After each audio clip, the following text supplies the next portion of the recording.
Welcome student. आज का हमारा टॉपिक है समता का अधिकार। समता के अधिकार में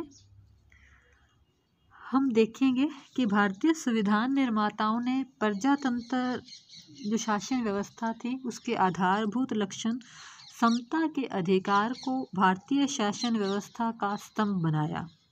समता के अधिकार द्वारा सभी व्यक्तियों को वैधानिक, नागरिक, सामाजिक समानता प्रदान की। अनुच्छेद 14 से 18 के अंदर समता के अधिकार का वर्णन है। अब पहले ये समता और समानता में क्या अंतर है वो देख लेते हैं। समानता का तो अर्थ होता है किसी चीज़ का बराबर बराबर बंटवारा, सभी को समान रूप से देना। जैसे सपोज अपने स्कूल के अंदर पोषाहार मिलता था तो उसमें 100 ग्राम गेहूं होता है 5वीं तक के बच्चों के लिए, तो सभी बच्चों को 2-2 रोटी मिलेगी अपने, ये मान लेते हैं।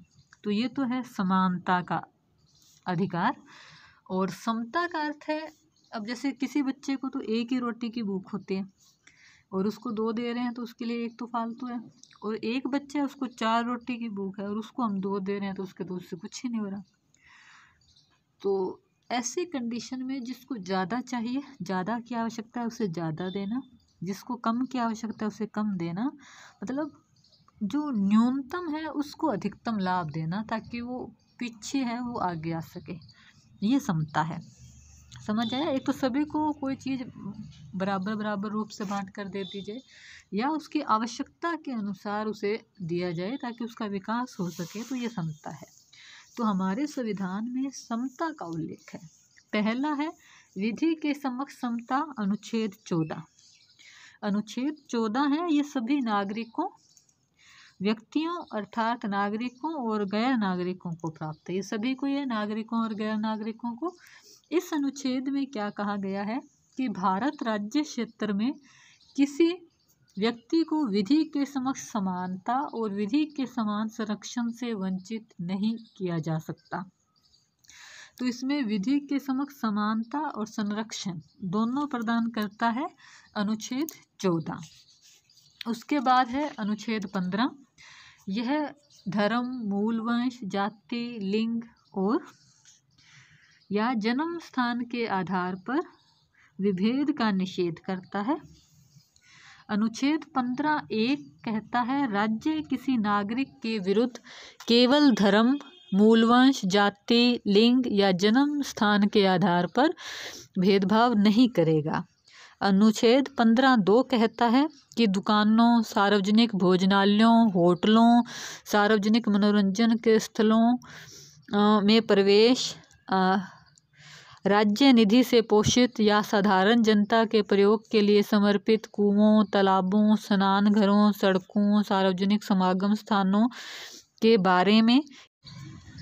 हाँ, तो हम समता के अधिकार की बात कर रहे थे, उसमें हम अनुच्छेद 15(2) के अंदर देख चुके हैं भी किसी भी आधार पर कोई भेदभाव नहीं किया जाएगा। अनुच्छेद 15 भाग 3 कहता है कि महिलाओं और बच्चों के लिए विशेष उपबंध किए जा सकते हैं। अनुच्छेद 15(4) कहता है कि राज्य सामाजिक और शैक्षणिक दृष्टि से पिछड़े हुए वर्गों, अनुसूचित जाति, जनजाति के लिए भी विशेष उपबंध कर सकता है। अनुच्छेद 15(5) है ये 93वें संविधान संशोधन के द्वारा जोड़ा गया है। इसमें शैक्षणिक संस्थाओं में प्रवेश में भी आरक्षण की बात की गई है। तो इस तरह से अनुच्छेद 15 है वो जाति, धर्म, लिंग के आधार पर भेदभाव को समाप्त करता है। अनुच्छेद 16 लोक नियोजन में अवसर की समानता की बात करता है। इसके अंदर अनुच्छेद 16 के खंड 1 और खंड 2 में राज्य की नौकरियों में अवसर की समता का सामान्य नियम निहित है। राज्य के अधीन नियोजन या नियुक्ति के अवसर की समता में उक्त नियमों के 3 अपवाद हैं जो खंड 3, 4, 5 में उल्लेखित हैं। इसमें मतलब किसी भी व्यक्ति को नौकरी के अंदर किसी प्रकार का भेदभाव नहीं किया जाएगा। लेकिन अनुच्छेद 371(6) के अंदर जैसे आंध्र प्रदेश के अंदर विशेष उपबंध है कि वहाँ के नागरिक ही वहाँ नियुक्त होंगे, तो इस तरह से कुछ राज्य विशेषों में उन्होंने इसके अंदर छूट दी गई है। उसके बाद है अनुच्छेद 17, अस्पृश्यता का अंत। सामाजिक समता में अभिवृद्धि करने के लिए संविधान में प्रावधान किया गया है कि अस्पृश्यता की कुरीतियों को समाप्त किया जाए।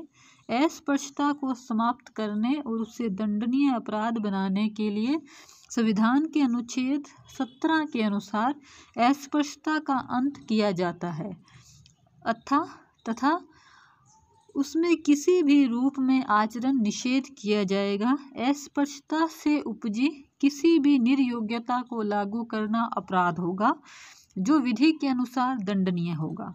अस्पृश्यता का अंत करने के लिए कानून बनाने का अधिकार संसद को दिया गया है अनुच्छेद 35 के द्वारा। संसद ने इस अधिकार का, अस्पृश्यता का अंत करने के लिए कानून बनाने का अधिकार अनुच्छेद 35 संसद को दे दिया। 1955 में अस्पृश्यता अधिनियम पारित किया गया। 1976 में इसे संशोधित करके सिविल अधिकार संरक्षण अधिनियम कर दिया गया। फिर है उपाधियों का अंत, अनुच्छेद 18। अनुच्छेद 18 कहता है कि राज्य की किसी भी व्यक्ति को, चाहे वो नागरिक हो या विदेशी, को उपाधि प्रदान करने से मना करता है। उपाधियों को समाप्त करने के लिए अनुच्छेद 18 में प्रावधान किए गए हैं।